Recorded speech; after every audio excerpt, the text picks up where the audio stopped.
Então a lição número 11 tem como título a segunda vinda de Cristo. Nós estamos estudando nesse trimestre a razão da nossa fé e hoje estaremos iniciando este estudo sobre escatologia bíblica. Sabemos que a escatologia bíblica é o estudo das últimas coisas, né?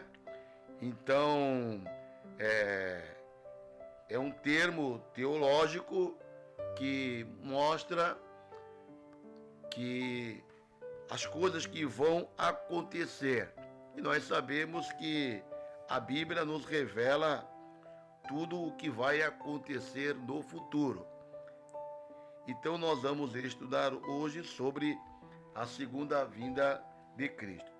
Irmão Lucas Rinaldi, poderia o irmão ler para nós o textuário, que é o texto assim que chama mais atenção da nossa lição? O textuário se encontra no livro de Mateus 24, versículo 27, e diz assim: Porque assim como o relâmpago sai do oriente e se mostra até ao ocidente, assim será também a vinda do Filho do Homem. Amém. E a verdade prática da nossa lição? A segunda vinda de Cristo será em duas fases distintas. Primeira, a invisível ao mundo, para arrebatar a sua igreja, e a segunda, visível e corporal, com a sua igreja glorificada. Amém. Amém. Então, lemos aqui o texto áureo e a verdade prática. Vamos então para a leitura bíblica em classe. A nossa leitura bíblica está na primeira carta do apóstolo Paulo aos Tessalonicenses, capítulo 4, do versículo 13 ao 18. E a segunda leitura em classe no Evangelho segundo narrativa de Lucas, capítulo 21, do versículo 25 ao 27. Vamos fazer então a primeira leitura com o nosso irmão Lucas, 1 Tessalonicenses, capítulo 4, do versículo 13 ao 18.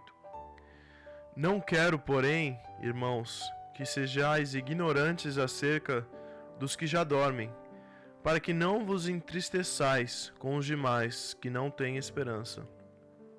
Porque se cremos que Jesus morreu e ressuscitou, assim também aos que em Jesus dormem, Deus os tornará a trazer com ele.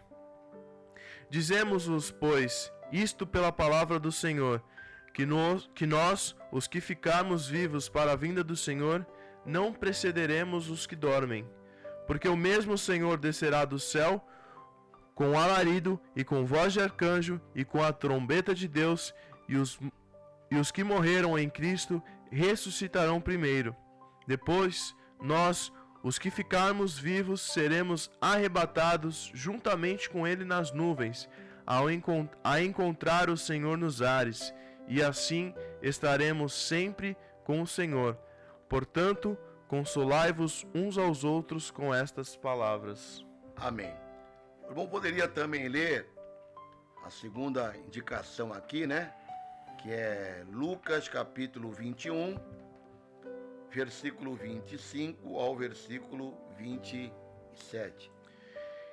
E haverá sinais no sol e na lua, nas estrelas e na terra, angústia das nações, em perplexidade pelo bramido do mar e das ondas, homens desmaiando de terror na expectação das coisas que sobrevirão ao mundo, porquanto os poderes do céu serão abalados, e então verão vir o Filho do Homem numa nuvem com poder e grande glória. Amém. Amém. Então aqui a leitura está mostrando as duas fases, né, da vinda do Senhor Jesus. O nosso objetivo nesta manhã ao estudarmos esta lição, é analisar os eventos futuros à luz da Bíblia. Também o nosso objetivo é identificar os termos bíblicos para a segunda vinda de Cristo e também explicar os eventos da segunda vinda de Cristo. Então, vamos aqui perguntar para o nosso irmão Lucas se a Bíblia mostra que a segunda vinda de Cristo será em duas fases. A Bíblia nos mostra que a segunda vinda de Cristo será em duas fases. A primeira será o arrebatamento da igreja, e a segunda será a sua vinda em glória.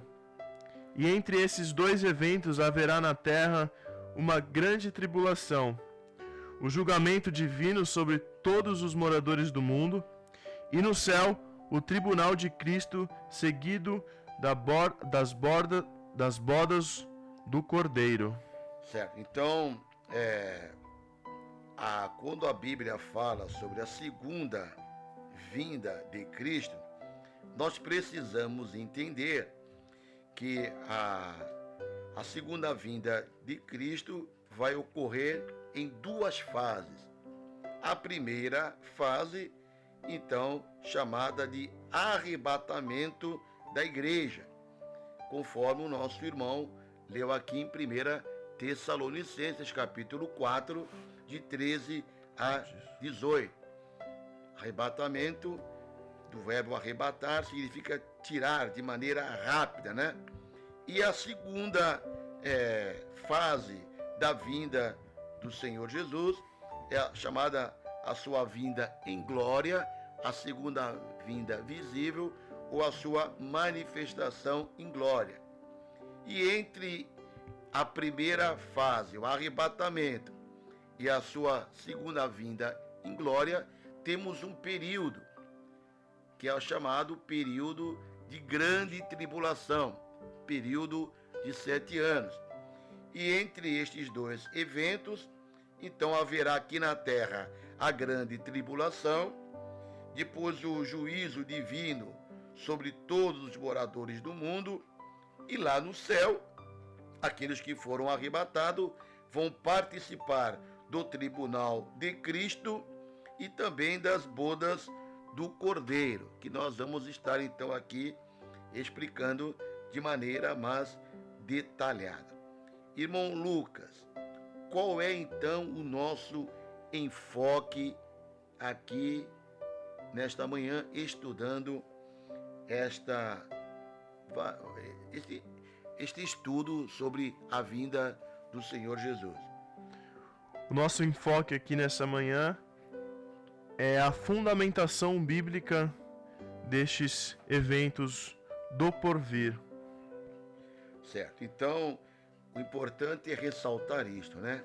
Que o nosso estudo bíblico sobre o porvir, sobre o que vai acontecer no futuro, não é uma especulação.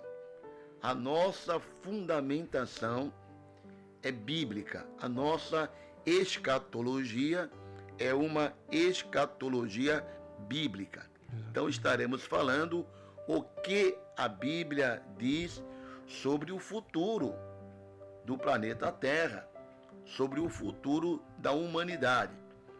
E nós precisamos então anunciar para o mundo o que a Bíblia diz sobre o futuro. Porque as pessoas sempre se preocupam com o futuro. O que será o futuro? O que vai acontecer no porvir? E a Bíblia responde claramente estas perguntas, né? Então, vamos para dar prosseguimento à nossa lição aqui, falar um pouco sobre isto que acabamos de dizer aqui, a nossa fonte de predição. O que o irmão poderia falar sobre isto? Não há outra fonte de predições verdadeiras a não ser a Bíblia Sagrada. É por meio dela que Deus nos diz tudo o que nós precisamos saber sobre esses eventos do porvir. E a Bíblia, ela é a única fonte que nós podemos confiar. Esses eventos são uma série de acontecimentos do epílogo da história humana que envolve o arrebatamento da igreja. Em 1 Tessalonicenses, capítulo 4, versículo 16 e 17, diz: Pois dada a ordem, com a voz do arcanjo e o ressoar da trombeta de Deus, o próprio Senhor descerá do céu, e os mortos em Cristo ressuscitarão primeiro. Depois disso, os que estiverem vivos, seremos arrebatados juntamente com aqueles nas nuvens, para o encontro com o Senhor nos ares, e assim estaremos com o Senhor para sempre. E a vinda de Jesus em glória. Mateus 24, 30 diz assim: Então aparecerá no céu um sinal do Filho do Homem, e todas as nações da terra se lamentarão e verão o Filho do Homem vindo nas nuvens do céu com poder e grande glória. O juízo de Deus e a terra no fim dos tempos.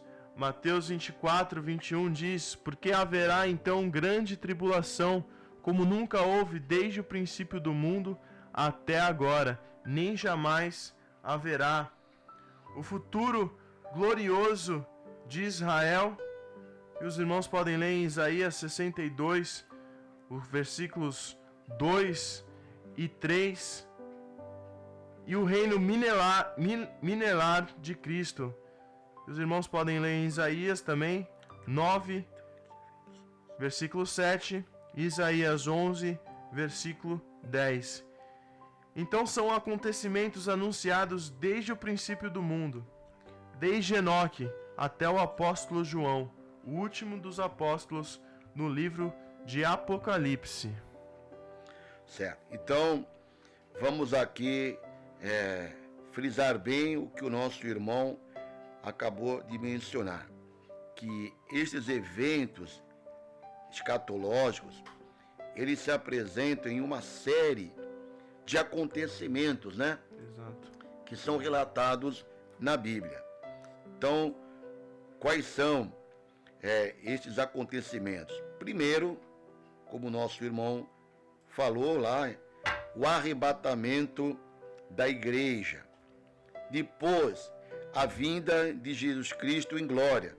O irmão aqui mostrou os textos que falam sobre o arrebatamento. O arrebatamento é algo invisível para o mundo, e a vinda de Jesus em glória, todo olho o verá.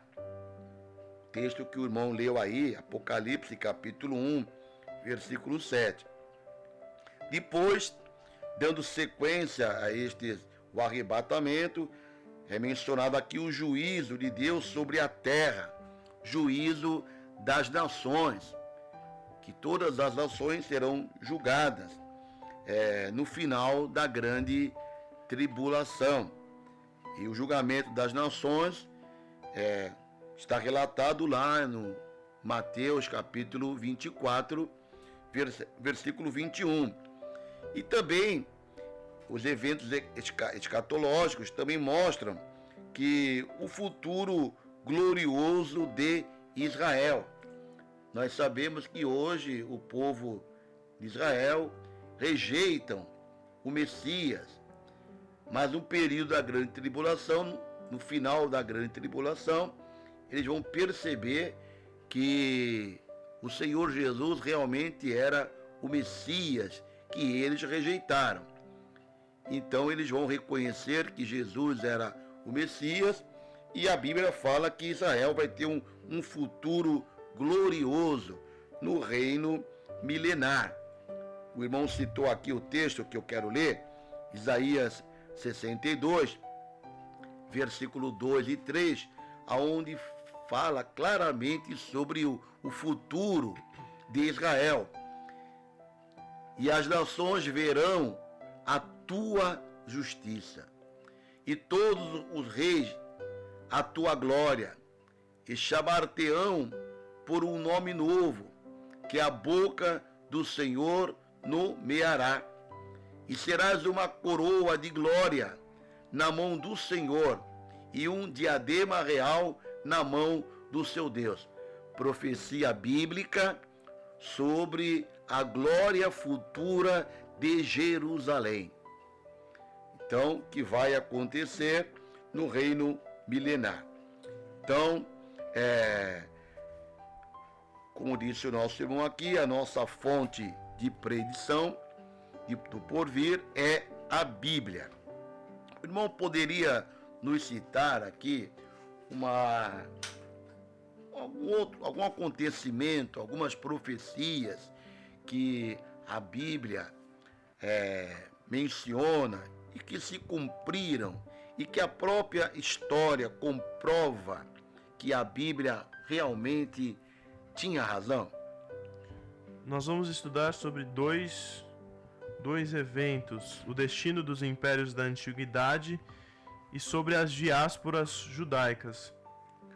O destino dos impérios da antiguidade foram que as profecias sobre esses impérios antigos, como a queda da Babilônia, para nunca mais se erguer no cenário mundial, que nós podemos ler em Isaías 13, 19 e 20, que diz: Babilônia, a joia dos reinos, o esplendor do orgulho dos babilônios, será destruída por Deus à semelhança de Sodoma e Gomorra.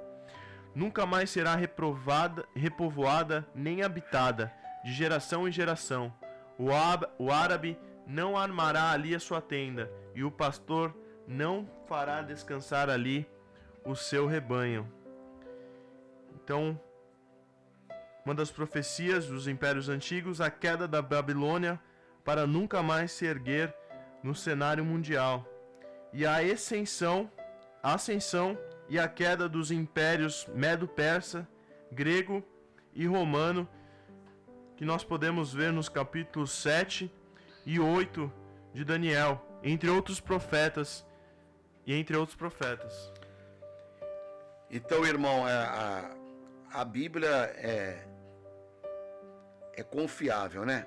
Porque quando nós lemos aqui, o irmão Lucas, o livro de Daniel, capítulo 7, capítulo 8, aonde Daniel ali transmite a mensagem do Senhor, ele faz profecias sobre os impérios que iriam surgir numa sequência, né?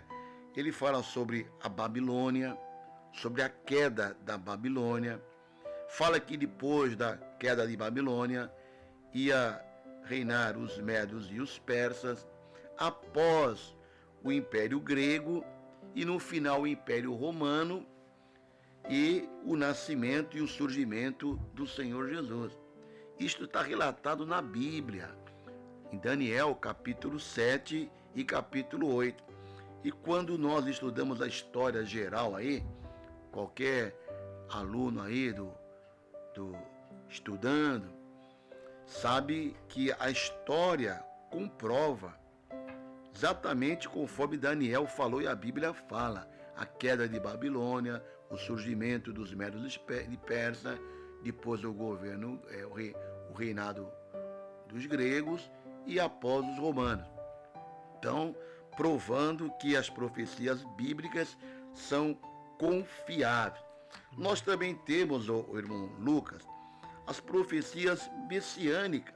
Sabemos que os profetas messiânicos, Isaías e outros profetas, há 600 anos antes de Cristo nascer, eles já profetizaram sobre Cristo, sobre sua obra.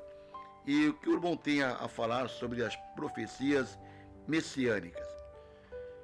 Essas profecias, elas se cumpriram com abundância de detalhes, né? Como a gente pode ver o nascimento do Messias, do nosso Senhor Jesus, de uma virgem na cidade de Belém, o seu julgamento diante de Pôncio Pilatos, a sua ressurreição e a ascensão aos céus, entre tantas outras profecias também, né? Então as profecias messiânicas se cumpriram, né? Exatamente. Então louvado seja o nome do Senhor, Glória porque a a Deus. palavra de Deus é confiável. Ainda falando sobre o valor das profecias bíblicas e como elas se cumprem de maneira integral, o irmão poderia falar sobre as diásporas judaicas, que se elas foram mencionadas na Bíblia e se ocorreram conforme foi relatado pelos profetas. As profecias elas apontam de antemão duas dispersões do povo judeus e as suas respectivas restaurações. A primeira diáspora, e nós podemos ler em Jeremias 16:13, que diz assim: Por isso os lançarei fora desta terra, para uma terra que vocês e os seus antepassados desconhecem. Lá vocês servirão a outros deuses dia e noite, pois não terei misericórdia de vocês. Então essa é a primeira diáspora. E temos o seu retorno, e nós podemos ler em Esdras, capítulo 1, versículo de 1 a 3, que diz assim: No primeiro ano do reinado de Ciro, rei da Pérsia, a fim de que se cumprisse a palavra do Senhor Jesus, a palavra do Senhor falada por Jeremias, o Senhor despertou o coração de Ciro, rei da Pérsia, para redigir uma proclamação e divulgá-la em todo o seu reino nestes termos. E diz assim: Assim diz Ciro, rei da Pérsia: O Senhor, o Deus dos céus, deu-me todos os reinos da terra e designou-me para construir um templo para ele em Jerusalém de Judá. Qualquer do seu povo que esteja entre vocês, que o seu Deus esteja com ele, e que vá a Jerusalém de Judá reconstruir o templo do Senhor, o Deus de Israel, o Deus que em Jerusalém tem a sua morada. Então aqui não está falando sobre a primeira diáspora, né, que foi anunciada e também foi anunciada a sua restauração. Então os profetas anunciaram a primeira diáspora, que por causa do pecado eles seriam levados para Babilônia, aonde ficariam cativos 70 anos. A profecia era exata. E também tem profecias relatando que eles retornariam depois de 70 anos da Babilônia. E exatamente conforme os profetas, inspirados pelo Espírito Santo, falaram, aconteceu a primeira diáspora e a restauração. E nós temos também a segunda diáspora, que foi anunciada pelo próprio Senhor Jesus Cristo. O irmão poderia falar então sobre a segunda diáspora? Nós podemos ler em Lucas 21:24, assim: E cairão o fio da espada, e para todas as nações serão levados cativos, e Jerusalém será pisada pelos gentios, até que os tempos dos gentios se completem. Então essa é a segunda diáspora anunciada pelo próprio Senhor Jesus Cristo. E com o seu respectivo retorno, depois de mais de 18 séculos, a terra de seus antepassados, tal como fora anunciado pelos profetas do Antigo Testamento, como Jeremias, Ezequiel, Amós e Zacarias. Amém. Então nós observamos aqui mais uma profecia que foi cumprida, né?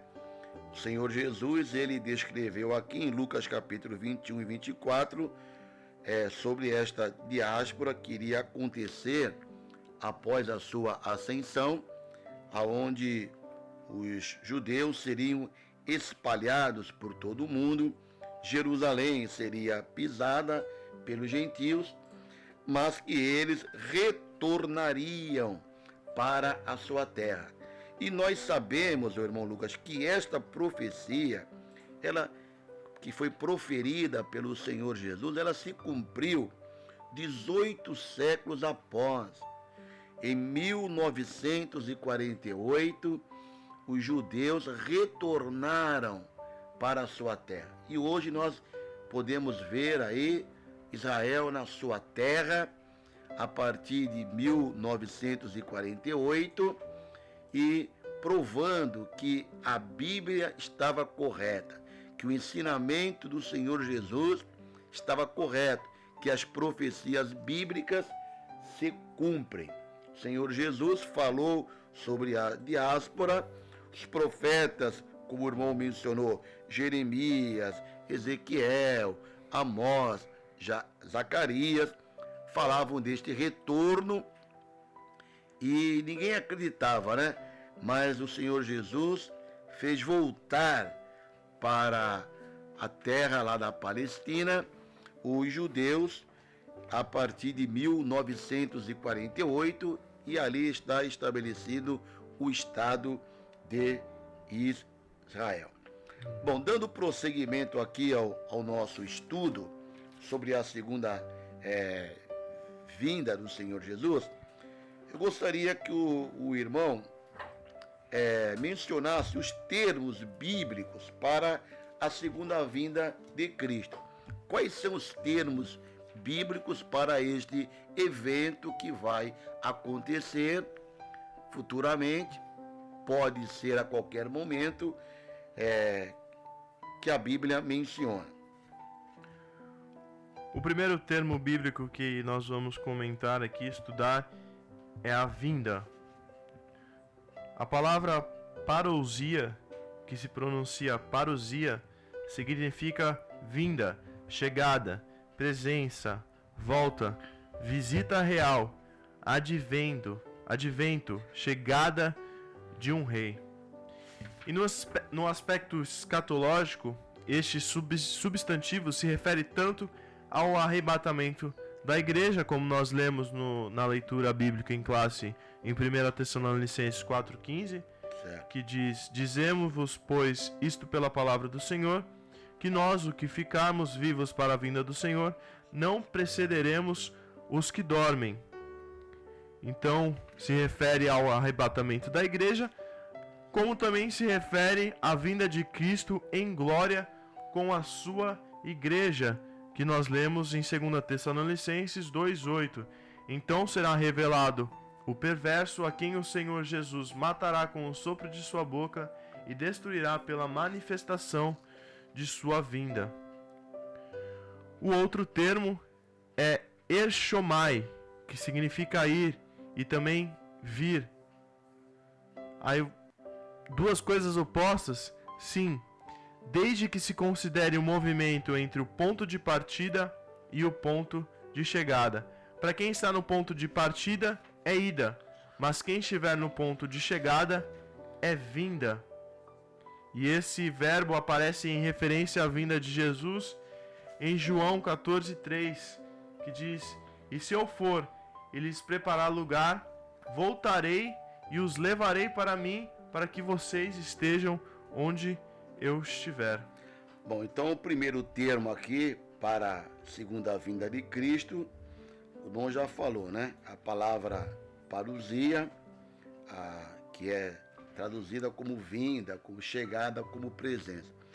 O irmão poderia citar um outro termo para que a Bíblia usa para a segunda vinda de Cristo? A manifestação e a aparição. O substantivo grego aqui é epineia, que só aparece 6 vezes no Novo Testamento. E com uso exclusivamente paulino. E todas as ocorrências dizem respeito à vinda de Jesus desde a encarnação do Verbo. E nós podemos ler em 2 Timóteo, no capítulo 1, em seu versículo 10, dizendo: sendo agora revelada pela manifestação de nosso Senhor Salvador Jesus Cristo. Ele tornou inoperante a morte e trouxe à luz a vida e a imortalidade por meio do Evangelho. Então o apóstolo Paulo ele exorta os crentes para uma vida irrepreensível até a aparição do nosso Senhor Jesus Cristo. Em 1 Timóteo 6,14 ele diz isso. E o aparecimento da glória do grande Deus e nosso Senhor Jesus Cristo. E esse termo também é traduzido por vinda, em referência ao arrebatamento da igreja. O apóstolo emprega ainda para se referir à segunda vinda de Cristo em glória. E diz assim o versículo: Conjuro-te, pois, diante de Deus e do Senhor Jesus Cristo, que há de julgar os vivos e os mortos na sua vinda e no seu reino. 2 Timóteo 4:1. Ou conforme encontra-se na tradução da Almeida Revista e Atualizada, pela sua manifestação e pelo seu reino. Certo, então nós temos aqui já dois termos que o irmão mencionou para a segunda vinda de Cristo, né? A própria palavra vinda, o outro termo é manifestação, e temos também o aparição, né? Exato. Que vem lá do grego, epifaneia. E qual é o terceiro e último termo que nós temos aqui para falar referência sobre a vinda de Cristo? O terceiro tema é revelação. O termo é apocalipsis. O apóstolo Pedro emprega esta palavra para se referir ao arrebatamento da igreja. Em 1 Pedro 1,7 diz: Assim acontece para que fique comprovado que a fé que vocês têm, muito mais valiosa do que o ouro que perece, mesmo que refinado pelo fogo, é genuína e resultará em louvor, glória e honra quando Jesus Cristo for revelado. Então esse termo é traduzido ainda como manifestação, também em referência ao arrebatamento da igreja. Nós podemos ler em 1 Coríntios 1,7 assim: De maneira nenhuma dom vos falta, esperando a manifestação de nosso Senhor Jesus Cristo. Ou de acordo com a versão da tradução Almeida Revista e Atualizada, aguardando-vos a revelação de nosso Senhor Jesus Cristo. Amém. Então, resumindo aqui, esse tópico 2, né, que fala sobre termos bíblicos para a segunda vinda de Cristo. Então, podemos dizer que a palavra vinda, manifestação, aparição, revelação são termos bíblicos que remontam à segunda vinda de Cristo. Então, quando você encontrar na Bíblia estes termos, vinda, manifestação, aparição, revelação, estão falando sobre o mesmo acontecimento, falando sobre a vinda de Cristo em duas fases: o arrebatamento e a sua vinda em glória. Vamos então agora estudar sobre quais são os eventos da segunda vinda de Cristo. Primeiro evento, o irmão poderia falar assim rapidamente sobre o primeiro evento da segunda vinda de Cristo? O primeiro evento é o arrebatamento da igreja. É o rapto dos santos da terra, um acontecimento global e simultâneo em todo o planeta. A profecia contempla até os fusos horários, pois uns estarão dormindo à noite e outros trabalhando neste exato momento. Você pode ler isso em Lucas 17, nos versículos 34 a 36, que diz: Eu lhes digo, naquela noite duas pessoas estarão numa cama, uma será tirada e a outra deixada. Duas mulheres estarão moendo trigo juntas, uma será tirada e a outra deixada. Duas pessoas estarão no campo, uma tirada e a outra deixada. Então esse evento ele nos mostra que será algo inesperado, algo rápido, uma fração de segundo e invisível aos olhos humanos. 1 Coríntios 15, 52 diz: no momento, num abrir e fechar de olhos, ao ressoar da última trombeta, a trombeta soará, os mortos ressuscitarão incorruptíveis e nós seremos transformados. Os mortos salvos, os que dormiram em Cristo, ressuscitarão primeiro. Em seguida, nós, os crentes em Jesus, que estivermos vivos nessa ocasião, com o corpo corruptível, já revestido da incorruptibilidade, quando aquilo que é mortal estiver revestido da imortalidade, seremos arrebatados da terra para o encontro glorioso com o Senhor Jesus na terra. E essa é a primeira fase da segunda vinda de Cristo, a esperança da igreja. Amém. Que bênção, né? Glória a Deus. A Bíblia descreve de maneira detalhada o arrebatamento da igreja, né? Conforme o texto citado por os irmãos aqui, o irmão, esta é a esperança da igreja, né? Filipenses capítulo 3, versículo 20 e 21 fala sobre esta esperança. Mas a nossa cidade está nos céus, donde também esperamos o Salvador, o Senhor Jesus Cristo, que transformará o nosso corpo abatido para ser conforme o seu corpo glorioso, segundo o seu eficaz poder de sujeitar também a si todas as coisas. Então o Senhor Jesus virá de maneira invisível aos olhos humanos, a trombeta soará, os mortos em Cristo ressuscitarão e depois nós também, que estivermos vivos, juntamente com os mortos em Cristo, iremos para o céu com o Senhor Jesus Cristo. Um outro evento, irmão Lucas, que vai acontecer na segunda vinda de Cristo. O segundo evento é a vinda de Cristo em glória. Exatamente após 7 anos depois do arrebatamento da igreja, o Senhor virá em glória, visível aos olhos humanos. E nesse retorno de Jesus à terra, ele virá acompanhado dos santos. O propósito aqui nessa segunda vinda de Cristo é julgar as nações, restaurar o trono de Davi, em cumprimento à promessa de Deus, feita por meio do anjo Gabriel, está registrado em Lucas 1, 32 e 33. E o Senhor Deus lhe dará o trono de Davi seu pai, e reinará eternamente na casa de Jacó, e o seu reino não terá fim. E também neste retorno de Jesus à terra, irá destruir a besta e o falso profeta, e irá estabelecer o seu reino de justiça e paz na terra, o reino de Deus de 1000 anos. Amém, né? Então, na segunda vinda de Cristo em glória, ela ocorre 7 anos após o arrebatamento, já é um evento, né, visível aos olhos de todos, né? O arrebatamento é secreto para o mundo.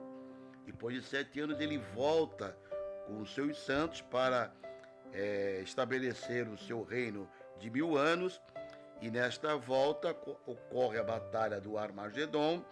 Então ele vem para destituir, né, a besta e o falso profeta. Um outro evento que vai ocorrer na segunda vinda de Cristo. O outro evento é a grande tribulação, e este será um período de transição entre a dispensação da igreja e o período do milênio, será um tempo de angústia e de muitos sofrimentos sem precedentes na história, também conhecido como o Dia do Senhor. A igreja não passará por esse período que é conhecido como grande tribulação. Então esse período será a era do anticristo, identificado como a besta. E este falso profeta será o porta-voz do anticristo, que se enganará o povo por meio dos falsos milagres. Então o anticristo ele fará um concerto com a nação de Israel por uma semana de anos, Mas na metade desse período, o concerto será rompido, pois os judeus descobrirão que fizeram um acordo com o próprio diabo. Então só a partir daí, desse momento, é que começa o período da angústia de Jacó. Todos esses horrores estão registrados e você pode ler a partir do capítulo 6 de Apocalipse. Este período foi determinado por Deus para fazer justiça contra a rebelião dos moradores da terra e para preparar a nação de Israel para o encontro com o seu Messias. Então a igreja é arrebatada, vai para o céu, os mortos em Cristo ressuscitam, também vão para o céu, e aqui na terra acontece isto que o irmão acabou de descrever, né? O período chamado da grande tribulação, período de 7 anos, que é dividido em 2 partes, 3 anos e meio, de aparentemente paz. O anticristo vai fazer um acordo com Israel, conforme o irmão mencionou, e depois de 3 anos e meio, ele quebra este acordo, onde parece que o mundo vai ter paz, e o povo judeu vai entender que fizeram um acordo com o próprio diabo. Vão querer quebrar o acordo, aí vem o sofrimento imposto pelo anticristo, né?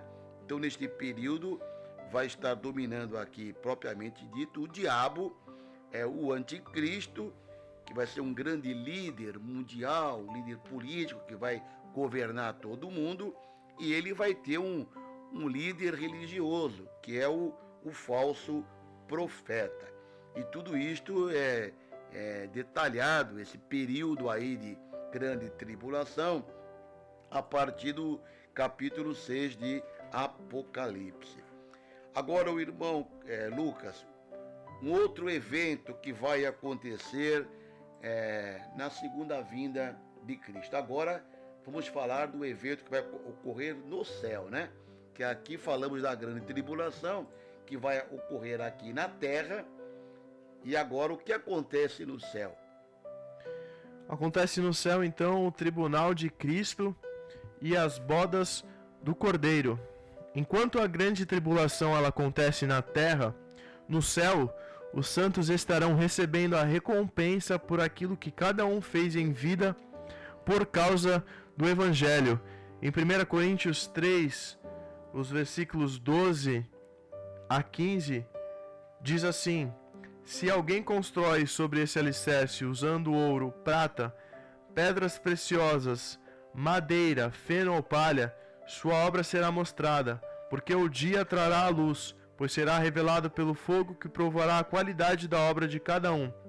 Se o que alguém construiu permanecer, esse receberá recompensa. Se o que alguém construiu se queimar, este sofrerá prejuízo, contudo será salvo como alguém que escapa através do fogo.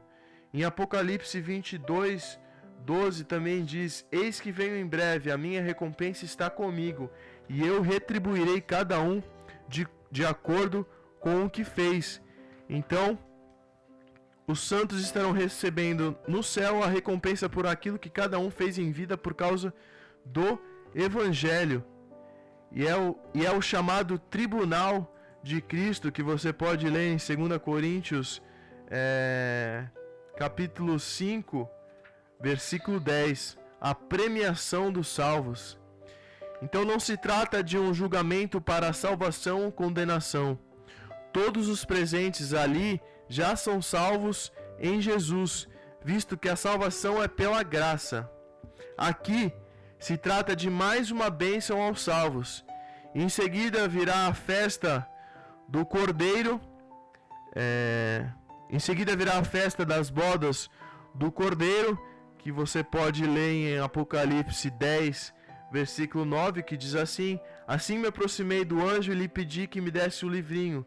Ele me disse: pegue-o e coma, ele será amargo em seu estômago, mas em sua boca será doce como mel. Então o grande banquete que celebrará a união de Cristo com a sua igreja. Amém. Então, os eventos aqui que o irmão acabou de relatar que vão ocorrer no céu, enquanto aqui na terra ocorre a grande tribulação. Vai ocorrer no céu o tribunal de Cristo, né? E esse tribunal de Cristo, como foi mencionado, ele não é um julgamento para condenação. Exato. Tá? É ao contrário, ele é para dar galardão, né, por aqueles que trabalharam em prol do Evangelho. E após então vem a chamada Bodas do Cordeiro, que é o grande banquete, né? A celebração da união de Cristo com a sua igreja. Assim nós então terminamos a nossa lição falando sobre a vinda do Senhor Jesus. E a vinda do Senhor é uma promessa que foi feita pelo próprio Senhor Jesus Cristo. É uma promessa de esperança para todos os que creem. Repetindo, a vinda do Senhor Jesus é uma promessa de esperança para todos os que creem. Por isso que a palavra de Deus nos exorta a viver como se Cristo voltasse a qualquer momento. A iminência da volta do Senhor, ele traz ao crente uma consciência de vivermos uma vida mais santa, uma vida de maior seriedade, com a evangelização dos não crentes e o desejo de estar mais perto do Senhor Jesus Cristo. Então assim nós concluímos dizendo: ora vem, Senhor Jesus. Glória a Amém. Deus.